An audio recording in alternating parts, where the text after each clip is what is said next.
Bueno, buenas tardes a todos nuevamente. Bienvenidos a una revisión más. Hoy el tema que nos tiene aquí es tétanos, botulismo y difteria, a cargo de Laura Zárate, que es estudiante de sexto semestre. Tenemos nuevamente como invitado especial al doctor Sebastián Vázquez, quien nos ha acompañado en varias revisiones. Y no siendo más, Laura, todo tuyo. Gracias, Elías. Entonces, bueno, hoy vamos a hablar sobre tétanos, botulismo y difteria. Pues soy Laura Zárate, estudiante de sexto semestre de la Universidad de Rosario de Medicina. Bueno, entonces, de contenido, vamos a hablar primero un poco de generalidades de las tres y después vamos a hablar específicamente de cada uno. De bibliografía utilicé ¿verdad? La que más les recomiendo es la primera, que es como un resumen de todo y es muy bien para estudiar, para clínica, ¿verdad? Me gustó mucho. Bueno, entonces, primero, la neuropatía tetánica, botulínica y diftérica van a ser síndromes neuromusculares causados por toxinas bacterianas de bacilos gram positivos. Las neuropatías tetánicas y botulínicas van a ser causadas por bacterias anaeróbicas, mientras la diftérica va a ser causada por una bacteria aeróbica, que ahorita vamos a hablar más en generalidad en cada uno. La neuropatía tetánica va a ser causada por el Clostridium tetani, pues su toxina principal va a ser la tetanospamina, y esta actúa en las interneuronas inhibitoras del tallo cerebral y de la médula espinal, y esta me va a causar un síndrome de contracción en un sentido. Ahorita lo vamos a hablar más específicamente. La neuropatía botulínica va a ser causada por la Clostridium y sus toxinas botulínicas, que vamos a saber, y es importante saber que hay varios subtipos de toxinas botulínicas. Estas van a actuar en las terminales presigmáticas de la unión muscular y esas me van a causar una parálisis flácida. Y después tenemos la neuropatía diftérica, que va a ser causada por la Corynebacterium diphtheriae, y su toxina va a ser la toxina diftérica, y esta va a afectar la síntesis de proteínas de las células de Schwann, llevando a una desmineralización de los nervios periféricos. Esta es la generalidad. Entonces, ahorita vamos a hablar de la neuropatía tetánica, que va a ser el primer síndrome neuromuscular del que vamos a hablar. Entonces, esta va a ser dada por el bacilo anaerobio gram positivo formador de esporas, que es el Clostridium tetani, el cual lo vamos a poder encontrar en tierra, polvo, huesos de animales, y vamos a poder clasificar la neuropatía tetánica en tres principales. Entonces vamos a empezar con el tétano natal, que es cualquier neonato que en los primeros 2 días de vida pues lloraba bien, succionaba bien, pero después de los 3 a los 28 días de vida, ya no puede empezar a succionar bien, se vuelve rígido y tiene espasmos. El tétanos materno o se dice más posteriores del embarazo, y el tétanos en general es causado por infecciones de heridas mayores o menores, y muy importante acá es el uso compartido de agujas y cirugía, y muy importante las heridas y las cortaduras con metal. Entonces, muy importante, la mayor prevalencia de la neuropatía tetánica va a ser causada en los recién nacidos y en las personas jóvenes, muy importante en los recién nacidos, primero por malas prácticas de higiene en el embarazo y también porque la madre no se haya vacunado, en países de desarrollo donde se va a presentar mal, y más en los hombres. ¿Por qué? Porque es más por sus tipos de trabajos que ellos hacen, y esos tipos de trabajos que ellos hacen llevan a que tengan una mayor predisposición a desarrollar, pues a cortarse, y pues esas cortaduras llevarían a una neuropatía tetánica. Pero muy importante en relación a esos tres síndromes neuromusculares es que ha mejorado, pues ha disminuido su mortalidad y su prevalencia. De la neuropatía tetánica, muy importante ha sido el programa de la OMS, UNICEF y la UNFPA, que era la eliminación del tétano neonatal desde el 2012 al 2015, y es verdad, estas neuropatías van a ser prevenibles y es lo que nosotros queremos llegar a hacer. Entonces, ¿cómo pueden ser prevenibles? Queremos erradicarlas en un sentido. Pues sí, las queremos erradicar a través, por medio, por ejemplo, del tétanos y también difteria, por medio de la vacunación mundial para todos. Entonces, ¿cómo va a causar esa neuropatía tetánica? Entonces vamos a llevar la inoculación de esporas, ya sea porque tengo una herida abierta, esa herida abierta no la limpié, está mal, sí, no la limpié, y eso me va a crear un microambiente para que esa, para que la bacteria, para que las esporas puedan germinar y pues me puedan liberar las toxinas que van a ser la tetanoplasmina y la tetanolosinas, las cuales después van a liberarse por el torrente sanguíneo. En el torrente sanguíneo después van a llegar, pues, acá, bueno, acá podemos ver, tienen que tener el microambiente, acá van a llegar a la unión neuromuscular, y estas van a ser endocitadas y transportadas retrógradamente a las terminales presinápticas de las neuronas inhibitorias, especialmente a las de Renshaw, que eso es donde me van a causar, pues donde me van a actuar las toxinas. Cuando llegan a estas terminal presináptica, las toxinas me van a activar la proteína sinaptobrevina. Y acordémonos que esta proteína sinaptobrevina hace parte del complejo de SNAR, y el complejo de SNAR es muy importante para la liberación de neurotransmisores. Entonces, como estoy clivando esa proteína sinaptobrevina, estoy inhibiendo la función de SNAR. Y como estoy inhibiendo la función de SNAR, voy a inhibir la liberación de dos neurotransmisores, especialmente de la glicina y el GABA. Y como estoy inhibiendo esos dos neurotransmisores especialmente, voy a disminuir la transmisión neuronal inhibitoria, lo que me va a causar una disminución de los nervios motores periféricos y autónomos, y me van a llevar que estos estén hiperactivos, llevando esos espasmos muy característicos pues, de la neuropatía tetánica de los opistótonos, que ahorita los vamos a ver. Entonces, acá vemos que viajan retrógradamente a las terminales presinápticas de las células de Renshaw, y acá podemos ver, pues, la proteína, la toxina va a ser endocitada, y me va a clivar la sinaptobrevina. Cuando me cliva esa sinaptobrevina, me va a dañar en un sentido el complejo SNAR, y cuando me daña ese complejo SNAR, acá pues no va a haber no va a haber la, no va a haber qué, no va a haber no va a haber la liberación de GABA y glicina, por lo que me va a hacer que la neurona esté activada, pues me haya no se haya la inhibición pues, de la neurona, y pues me lleva la activación y me lleva a todos los síntomas clínicos que vamos a leer a continuación. Entonces, las manifestaciones clínicas van a ser causadas por la desinhibición de las neuronas motoras de nervios periféricos y craneales, ya que estos me van a aumentar su actividad motora y eso va a ayudar a los espasmos musculares. Muy importante el tiempo de incubación entre la herida, y pues las manifestaciones clínicas van a llevar más o menos de 7 a 10 días. Y también las manifestaciones clínicas, dependiendo del tipo de neuropatía, las podemos dividir en dos, pero en general estas dos siempre me van a llevar a la neuropatía tetánica generalizada. Entonces, primero tenemos la localizada, que es, tengo una herida y solamente va a afectar la herida, pues el sitio de la infección, esa extremidad. Y después la cefálica solamente me va a afectar a los músculos inervados por los nervios parascraneales, especialmente el octavo. Pero como les dije, la mayoría de veces, por no decir todas, siempre me van a llevar a una neuropatía tetánica generalizada. ¿Y esto en qué va a caracterizarse? Bueno, entonces acá tenemos la inoculación. Acuérdense que es una herida que no está lavada, es una herida que promueve pues, la germinación de esas toxinas. Entonces, las manifestaciones clínicas, ¿qué van a hacer?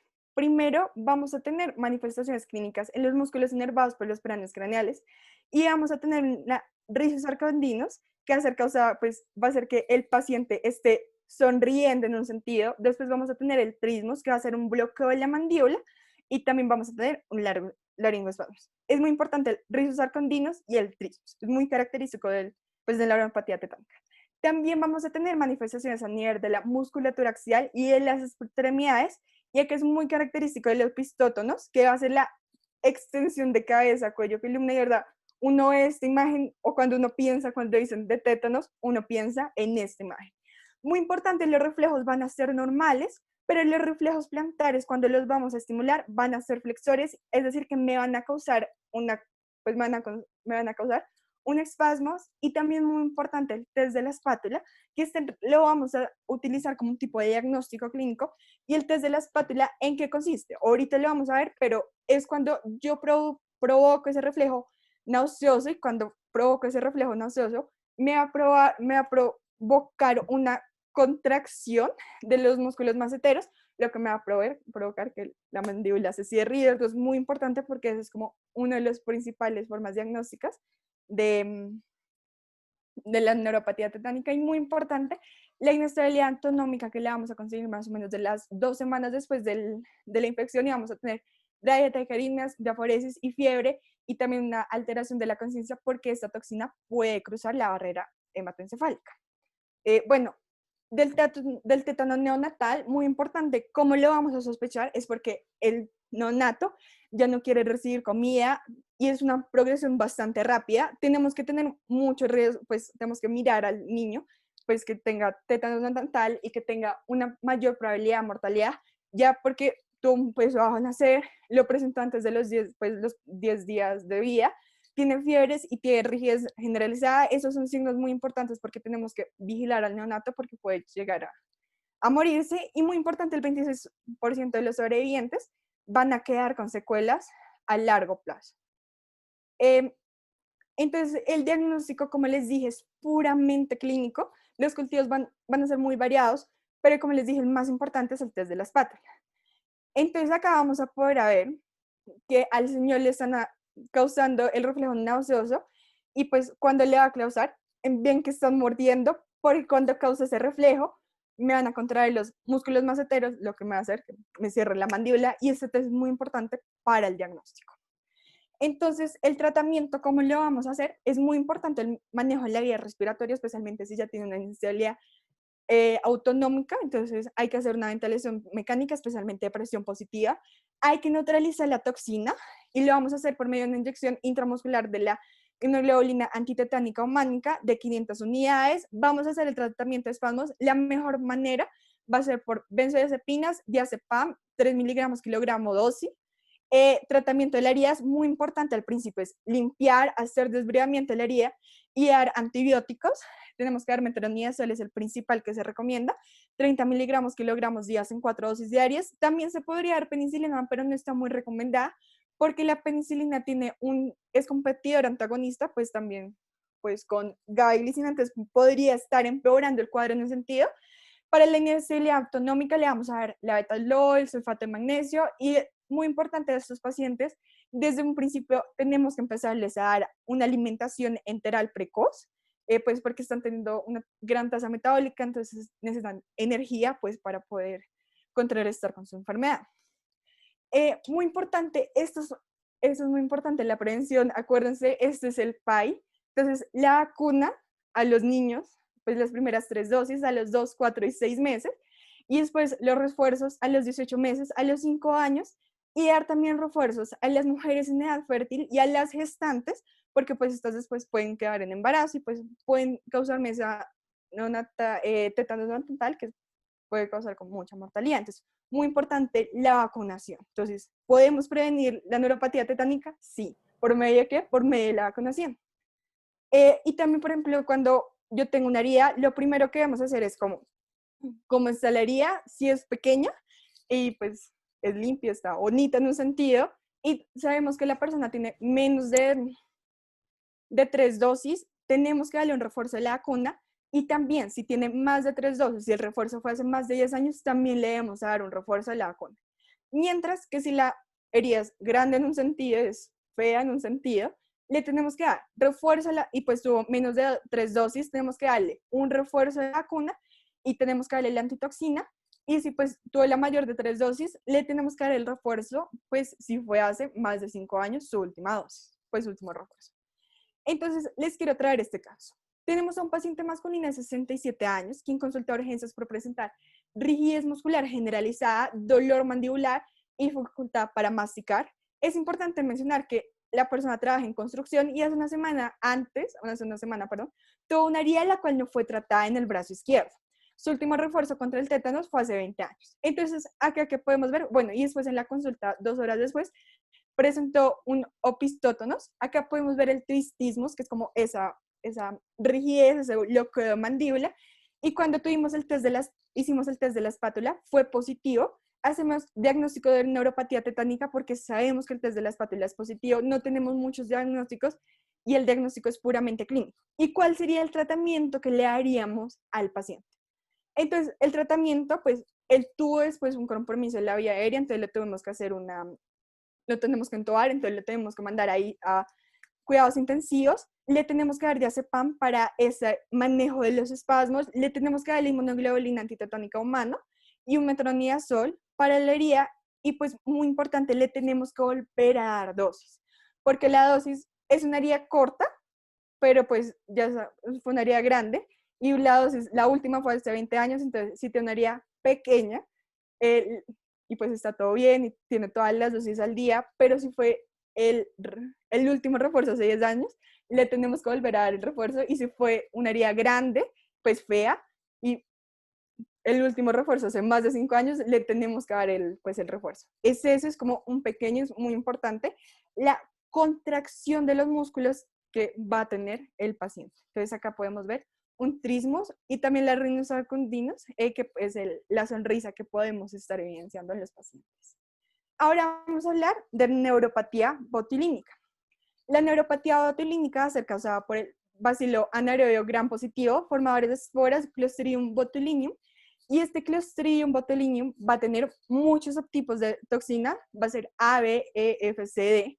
Muy importante, las únicas que me van a afectar a los humanos va a ser la A, la B, la E y la F, y esta va a ser la toxina más letal y se utiliza en ataques bioterroristas, entonces es como la toxina más letal que hay en todo el mundo. También vamos a tener diferentes tipos de neuropatías tetánicas, dependiendo, muy importante, la forma en cómo contraímos la toxina.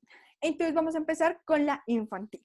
La neuropatía botulínica infantil, esta va a ser la causa más común y va a ser causada por la ingestión de esporas de Clostridium botulinum, las cuales van a germinar en el tracto gastrointestinal liberando toxinas, y las toxinas más prevalentes van a ser la A, la B y la E.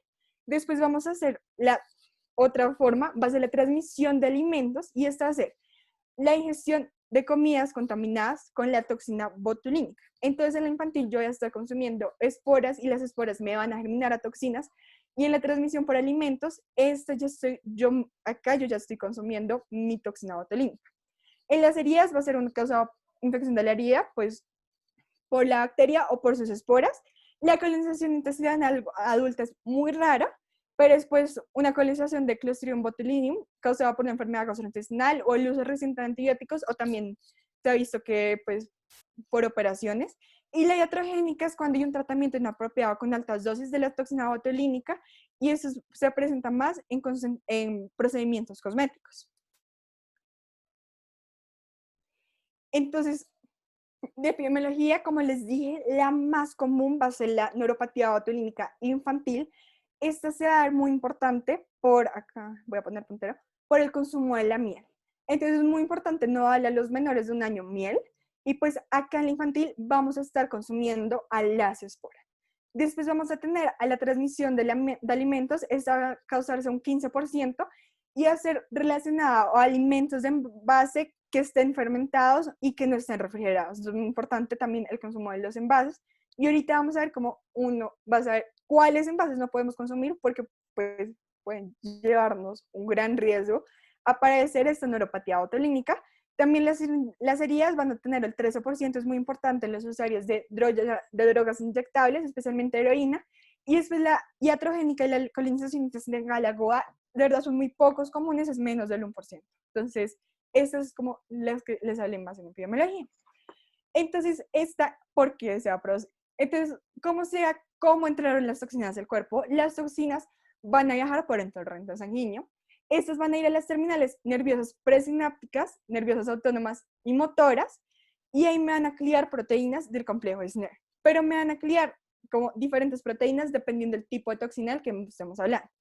Entonces, la toxina A y la E me van a clear la SNAP25, la toxina B, D, F, G me van a clear la sinatorreína, y la toxina C me va a clear la sintaxina y la SNAP25. Lo que me hace, sí, me van a clear, todas estas toxinas me van a clear el complejo SNER, pero muy importante es que me van a inhibir la liberación de acetilcolina. Cuando estoy inhibiendo la liberación de acetilcolina, voy a inhibir la contracción muscular y me va a causar una parálisis flácida. Bueno, otra forma que se pueden producir las toxinas que se ha visto es por la infección asociada a bacteriófagos, que es un virus. Entonces, el Clostridium, el bacteriófago va a incluir su genoma con el del Clostridium, y pues me van a producir las neurotoxinas. Esa no es la más principal, pero se ha comentado y es importante exponerla. Entonces, muy importante diferencia de la neuropatía tetánica. La neuropatía tetánica tiene que hacer un viaje retrógrado. Acá ya mismo, esto no tiene que hacer un viaje retrógrado, sino acá ya mismo en la unión neuromuscular me va a causar la inhibición de la acetilcolina por medio de la activación pues, de las proteínas del complejo SNAP, dependiendo del tipo de toxina que estemos hablando.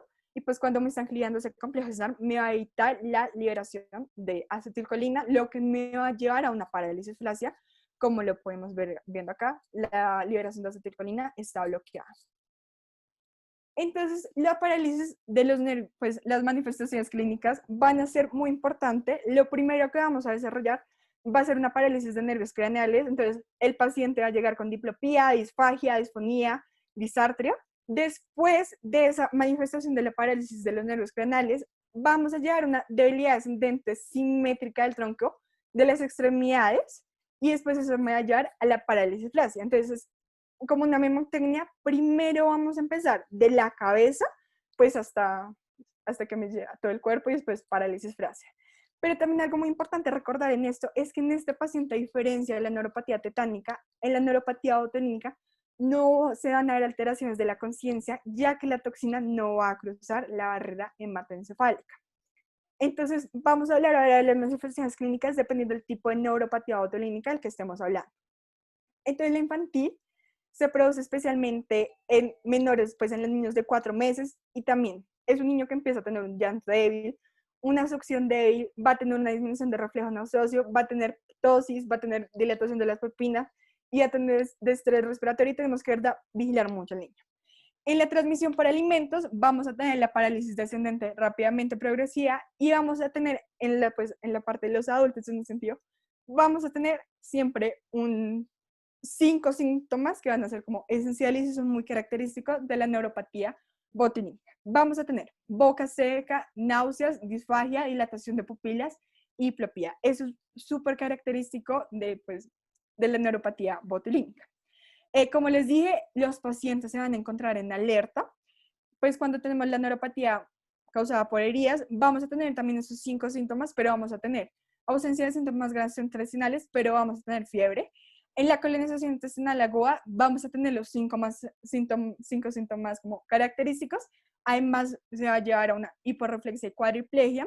Y iatrogénica vamos a tener esos 5 síntomas característicos y vamos a tener una ausencia de síntomas gastrointestinales.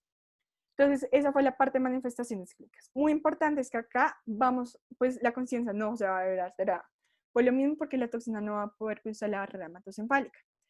En diagnóstico lo vamos a poder hacer especialmente por laboratorios o por la electromiografía. Entonces, por laboratorios les voy a contar una prueba que me pareció interesante. No sé si se haga en Colombia, pero pues en la bibliografía que leí seguía que se seguía haciendo. Entonces, pues inyectan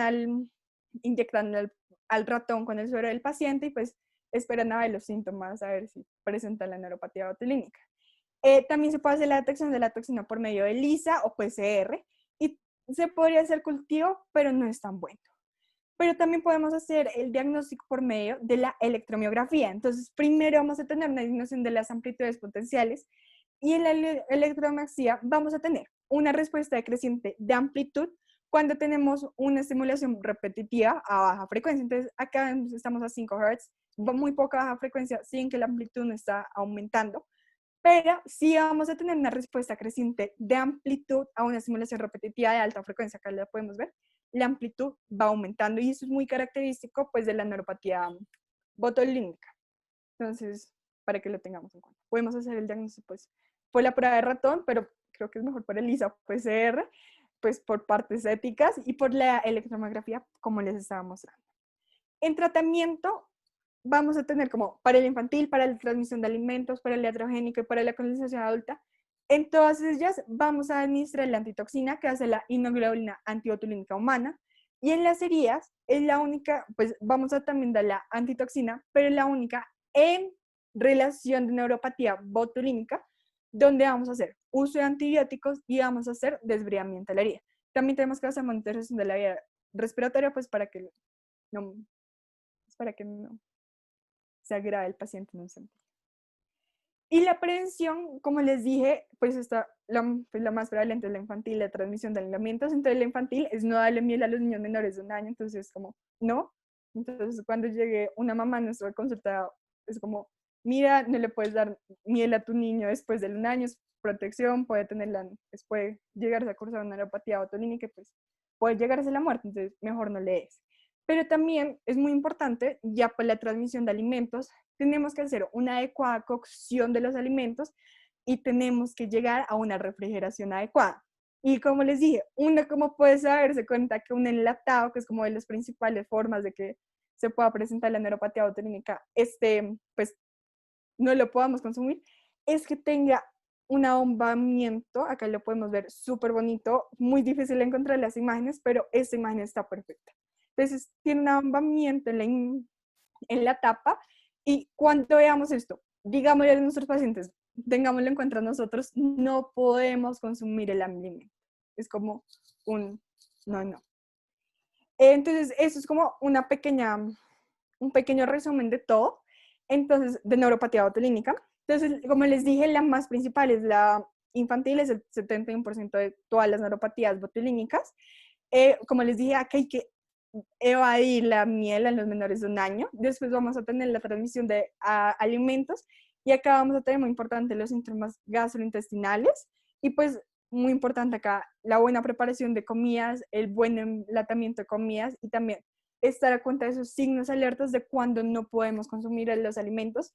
De las heridas es como pues muy importante acá evitar también el uso de drogas, de heroína, que también es como se ha visto que es un gran tipo de transmisión. Y estas dos últimas no están muy prevalentes. No están muy prevalentes y en la heterogénica una forma de prevención es evitar el exceso de dosis, pues cuando le vamos a dar la toxina a la paciente, pues en el tratamiento cosmético. Entonces, otro caso. Entonces acá vamos a tener a una paciente femenina de 48 años, quien consulta urgencias por presentar diplopía y dificultad para tragar e historia de días de dolor de abdominal con vómito. Entonces, bueno, ya está doliendo el estómago, ya está empezando a tener síntomas gastrointestinales. Y nos cuenta que la paciente había preparado una salsa de vegetales crudos la semana pasada, la cual había guardado en un recipiente sellado y la había dejado en su carro por la noche y al día siguiente ella fue la última que lo consumió y también nos mostró como un tipo de foto y tenía pues este tipo, tenía la tapa bombambada y también se puede presentar con los alimentos empacados en la misma casa, es donde se presenta la principalmente, entonces como acuérdense, refrigeración, buena cocción y evitar la fermentación. Entonces, tenía eso, entonces, tal vez ya tiene pues sabemos tal vez lo que tiene la paciente. Entonces, la paciente se encontraba alerta, tenía ptosis, tenía disnea, tenía disfagia, tenía ausencia del reflejo nauseoso y tenía una debilidad simétrica de las extremidades, pero acordemos que primero se empezó esa diplopía, esa ptosis, y después se llegó a esa debilidad de las extremidades.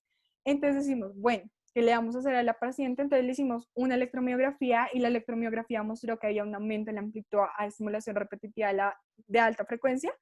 Entonces dijimos, bueno, tal vez la paciente tendrá neuropatía botulínica por transmisión de alimentos, hay más tiene los síntomas gastrointestinales que son muy característicos de estos, y también la parte enlatada es como extremadamente característico de esto, y pues nadie más lo comió, entonces estamos bien para evitar que más personas lo tengan.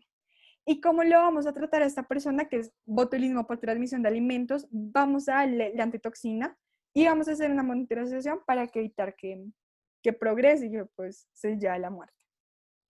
Entonces, eso fue la neuropatía botulínica. Entonces, ahora la neuropatía diftérica está a ser causada por el bacilo aerobio gram positivo, el Corynebacterium diphtheriae. Muy importante, los humanos van a ser los únicos hospedadores, ya que pues, el Corynebacterium diphtheriae es un comensal de la microbiota nasal y su transmisión puede ser respiratoria y cutánea. La más importante es la respiratoria. Entonces, esto es aerobio, entonces es muy importante esto es aerobio para cómo se va a presentar y cómo me van a causar esas toxinas que me van a llevar a la desmineralización. Entonces, muy importante, este también ha disminuido su prevalencia por las campañas de vacunación. Entonces, la OMS quería una inmunización mundial para el 1990, pero pues eso como se disminuyó, entonces, y últimamente ha aumentado su prevalencia, primero porque hay una inmunización menguante, es decir, a las personas adultas, a las personas mayores, que pues no se han hecho los refuerzos porque no saben que se deben hacer los refuerzos o porque sí, porque no saben qué hacerse los refuerzos, eso va a hacer que tengan una inmunización menguante, pues todo lo que se tenga en la vacuna, todos los anticuerpos protectores en pierdas y pues se pueda llevar otra vez la infección. O también se tenga una inmunización incompleta, entonces que tenga solamente una dosis. Y acuérdense que para llegar a la inmunización completa se debe tener para tétanos y para difteria, se debe tener 3 dosis.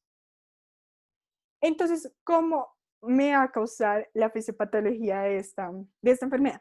Entonces, como les dije, la Corynebacterium diphtheriae va a ser comensal de nosotros. O sea, ella cuando está normal, o sea, ella está ahorita en nuestras narices en un sentido y no está causando nada mal. Pero cuando hay una infección por un betabacteriófago, que es un virus, ese betabacteriófago, como les dije, también que pasa en la neuropatía botulínica, pero pues no es tan, no es tan prevalente y pues nos falta como mucha evidencia de la literatura y era importante mencionarlo, pero no es tan prevalente. Entonces, acá tenemos la infección de la bacteria, del Corynebacterium diphtheriae, más el betabacteriófago, que es un virus. Entonces, el betabacteriófago va a combinar su genoma con el del Corynebacterium. Y cuando me va a combinar ese genoma, me va a producir la endotoxina. Y pues esa endotoxina después va a liberarse, y muy importante que pues, perdón. Entonces, se produce la neurotoxina. Entonces, la neurotoxina va a tener varias subunidades. Entonces, vamos a empezar, las más importantes, la A y la B. Entonces, la B se va a unir a la membrana celular y pues por la B se va a causar la endocitosis. Y después, en esta vesícula, me va a causar una acidosis. Y cuando se me causa esa acidosis, se van a romper los enlaces de furo entre las unidades A, T y beta. Pero importante, la A va a quedar sola. Y la A, cuando está sola, me inhibe la síntesis de proteínas y cuando me inhibe la síntesis de proteínas me lleva a la muerte celular. Pero pues cuando me lleva a la síntesis de proteínas, acá me va a causar la disminución de los nervios periféricos, lo que me va a llevar a las manifestaciones clínicas. Entonces, como les dije, esta va a ser causada por una transmisión respiratoria o cutánea. Entonces, muy importante va a ser la faringitis y van a ser las placas pseudomembranosas que vamos a encontrar en los pacientes que vamos a poder evidenciar.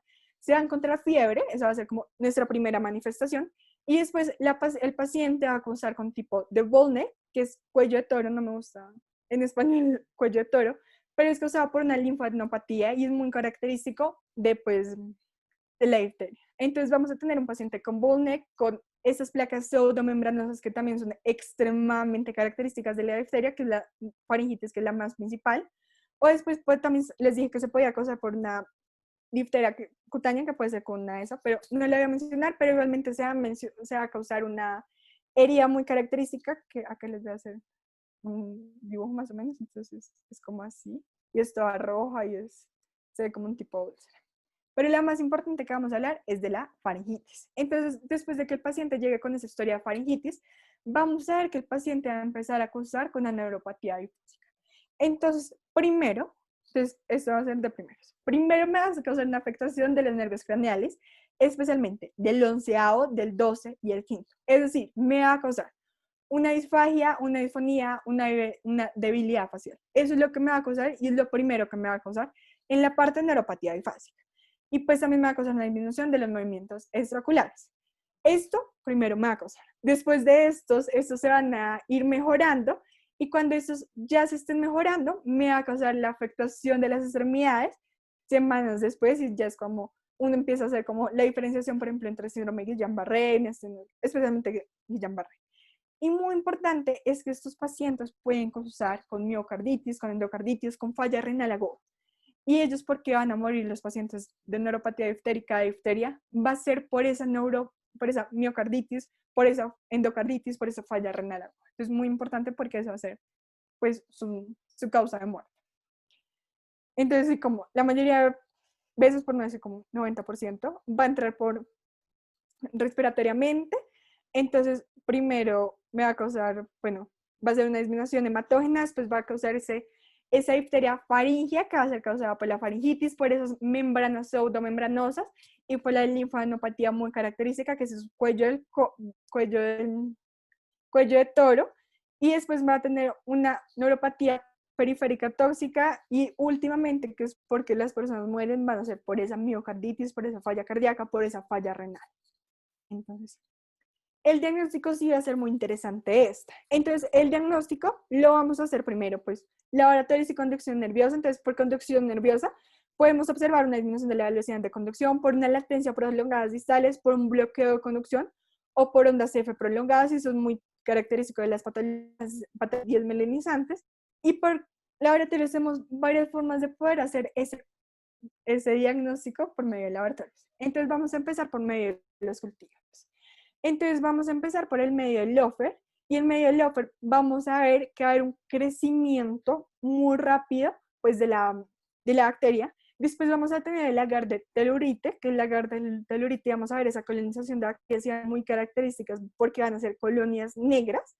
Después vamos a tener el gram, pero pues más importante, pues la coloración especialmente va a ser por la coloración de Albert, y vamos a ver un carácter chino.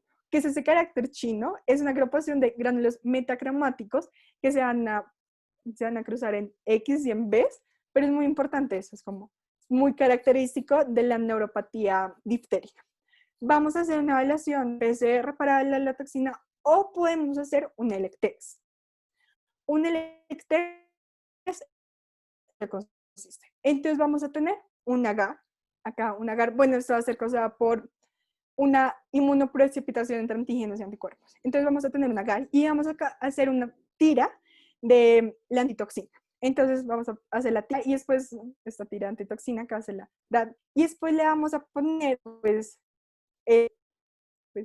primero le vamos a poner una tira positiva que vamos a saber que es positiva para las toxinas, y vamos a tener una tira negativa que vamos a saber que no va a tener toxinas. Entonces acá podemos ver la que sabemos que tiene es toxigénica y la que sabemos que es no toxigénica, porque acuérdense que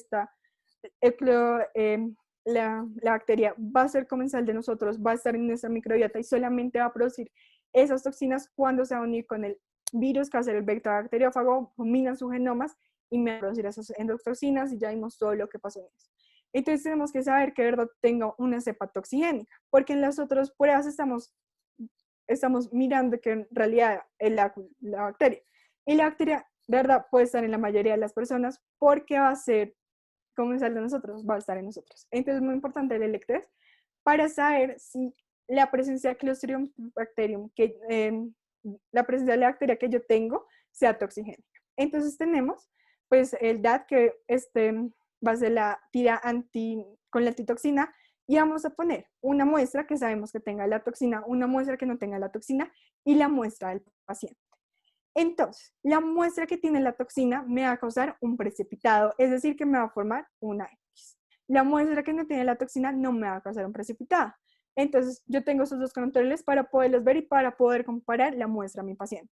Entonces, por ejemplo, en esta imagen podemos ver que la del paciente también es una X, entonces podemos ver que formó un precipitado, y cuando me formó ese precipitado podemos decir que, bueno, esta cepa, lo que tiene el paciente es pues una cepa toxigénica, y pues sí podemos confirmar el diagnóstico de difteria.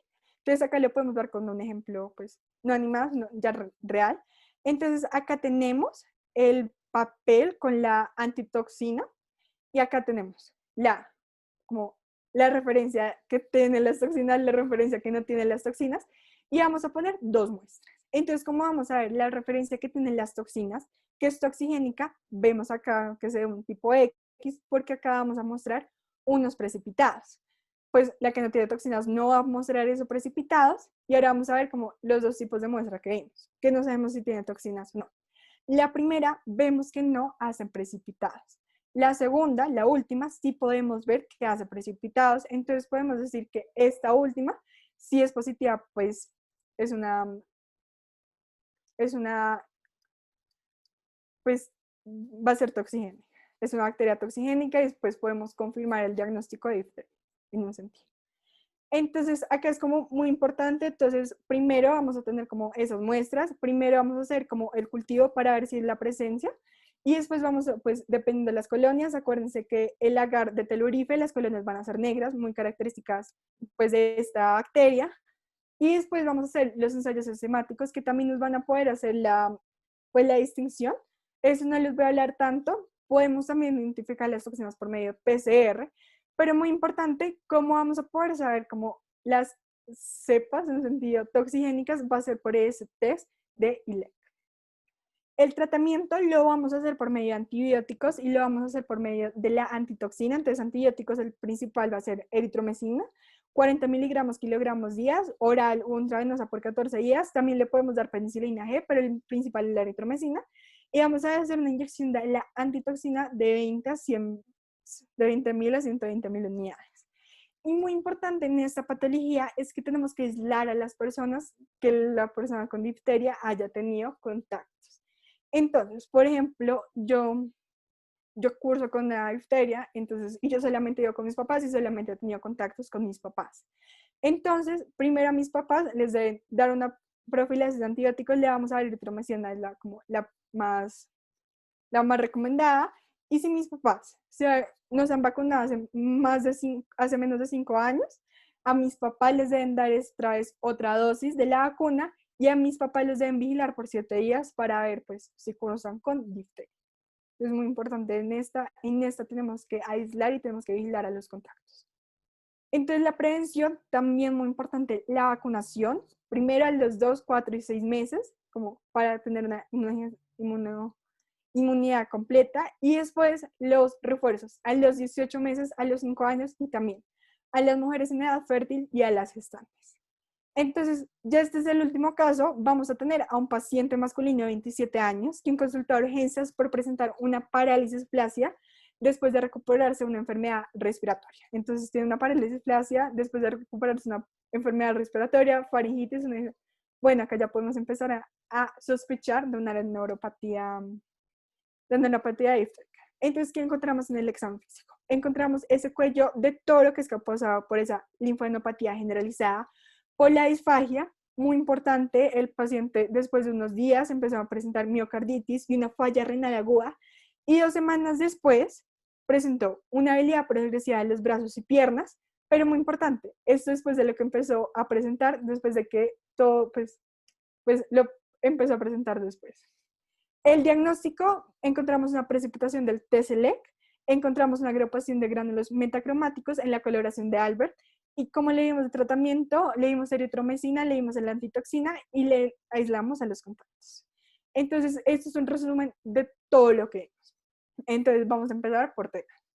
Entonces, la bacteria va a ser causada por el Clostridium tetani, la toxina principal va a ser la tetonumfasmina, y me va a inhibir las intraneuronas, especialmente las de Roncher, y eso es porque se pueden dar por operaciones, por heridas, pero muy importante es que me van a causar una rigidez muscular, espasmos molosos, el trismus, que va a ser ese bloqueo de mandíbula, el rizos sarcondinos, los opistótonos, que es lo que uno piensa siempre en neuropatía tetánica, y vamos a tener una inestabilidad autonómica después de las 2 semanas de pues, de que se inoculó la bacteria. El diagnóstico de esto va a ser muy importante clínico y por el test de la espátula. Eso va a ser tétanos. Después, por la neuropatía botulínica, va a ser causada por el Clostridium botulinum. Esta va a ser causada por las toxinas botulínicas, que acuérdense que hay muchos tipos. Las más principales es la A, la B, la F y la G. Estos van a causar van a actuar en las uniones neuromusculares presinápticas. Muy importante el consumo de comidas envasadas, el consumo de miel en los menores de 1 año, y vamos a tener pues boca seca, náusea, disfagia, diplopía. También vamos a tener, y pues después de eso vamos a tener una extremidad, una debilidad de las extremidades simétricamente. Y acá el diagnóstico lo vamos a hacer por medio de ELISA o también por la electromiografía, que ahorita vamos a hablar qué es lo que la va a caracterizar. Después de la neuropatía diftérica, se causada por la Corynebacterium diphtheria. Acuérdense que esta va a ir en nosotros, esta va a ser parte de nuestra microbiota, esta va a ser comensal de nosotros. Y esta, ¿cómo se va a producir la toxina? Cuando va a tener la infección por el bacteriófago, y pues cuando se unen los 2 genomas, me van a producir esta toxina diftérica. Esta me va a inhibir la síntesis de proteínas en las células de Schwann. Esta va a ser una transmisión por medio respiratorio, la principal. Y acá vamos a tener esas placas odromembranosas que van a ser características de la faringitis diftérica, disfagia, disfonía. Y vamos, después de que estos síntomas se hayan mejorado, vamos a tener una debilidad, pues una debilidad de las extremidades. Y muy importante va a ser el cultivo, pues el LICTEX, para ver si la cepa que estamos mirando va a ser toxigénica o no. Entonces, eso va a ser en la parte como muy generalizada. Muy importante acá en la parte de botulismo, en la electromiografía, acuérdense que si vamos a ver, acá les voy a mostrar la foto mejor, creo que es mejor mostrarla.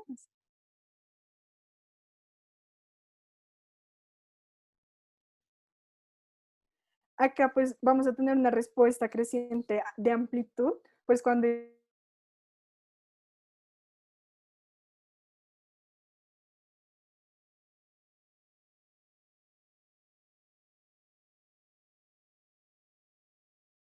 la antitoxina tetánica, vamos a ver diazepam,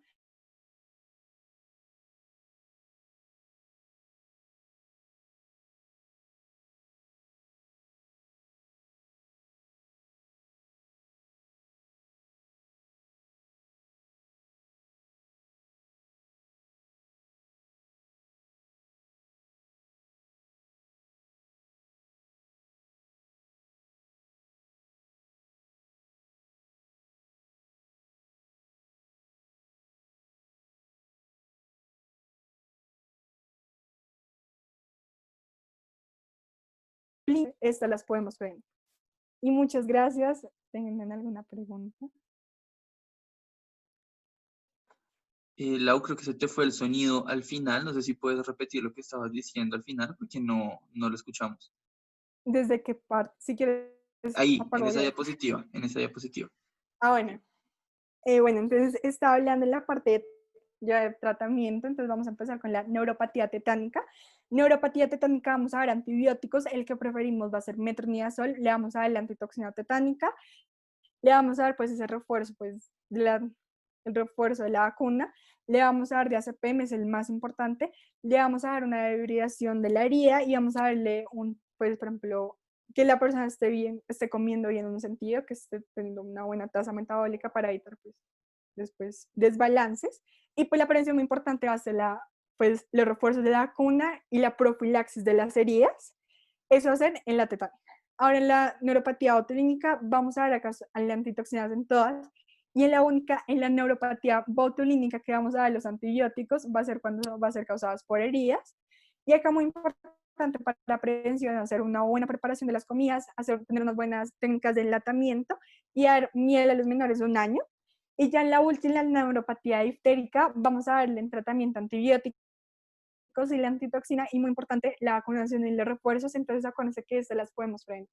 De verdad, lo más importante de todo esto es que estas las podemos prevenir. ¿Y cómo? Pues promoviendo una buena vacunación, promoviendo que se cumplan con todas las dosis, y también, por ejemplo, la neuropatía autotécnica es mostrándole a los papás, bueno, cuando pues no darle miel a los niños menores de 1 año, y también pues hacer esos signos de alarmas de cuándo no consumir la comida enlatada. Y pues hasta ahí fue todo. Gracias. No sé si tienen alguna pregunta. Bueno, Lau, muchas gracias por esa presentación. Vamos a estar recibiendo preguntas unos minutos. Creo que es muy importante el tema, tenerlo en cuenta porque es algo que vamos a ver en nuestras rotaciones. Sé que a todos ustedes cuando pasen por neuro les van a preguntar cuál es el mecanismo de acción de la toxina tetánica, de la toxina botulínica, qué signos tienen que reconocer, claves.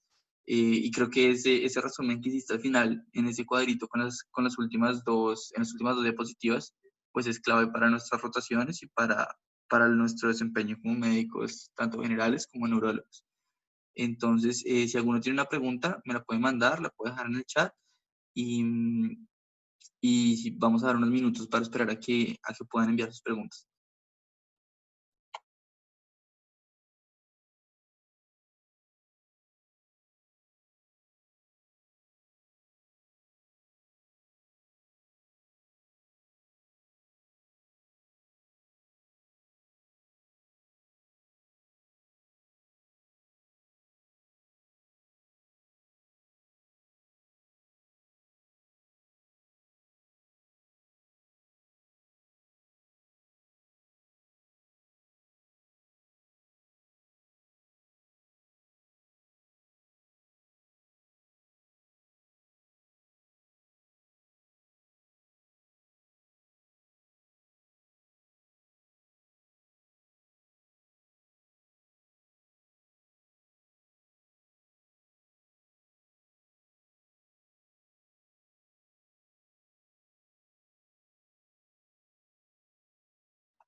Bueno, Lau, creo que no tenemos preguntas hoy. Yo creo que la revisión fue muy clara. Vamos a estarla subiendo a YouTube para los que quieran revisarla. Y los esperamos la próxima semana para nuestra última revisión de este módulo. Entonces, que tengan buena noche todos.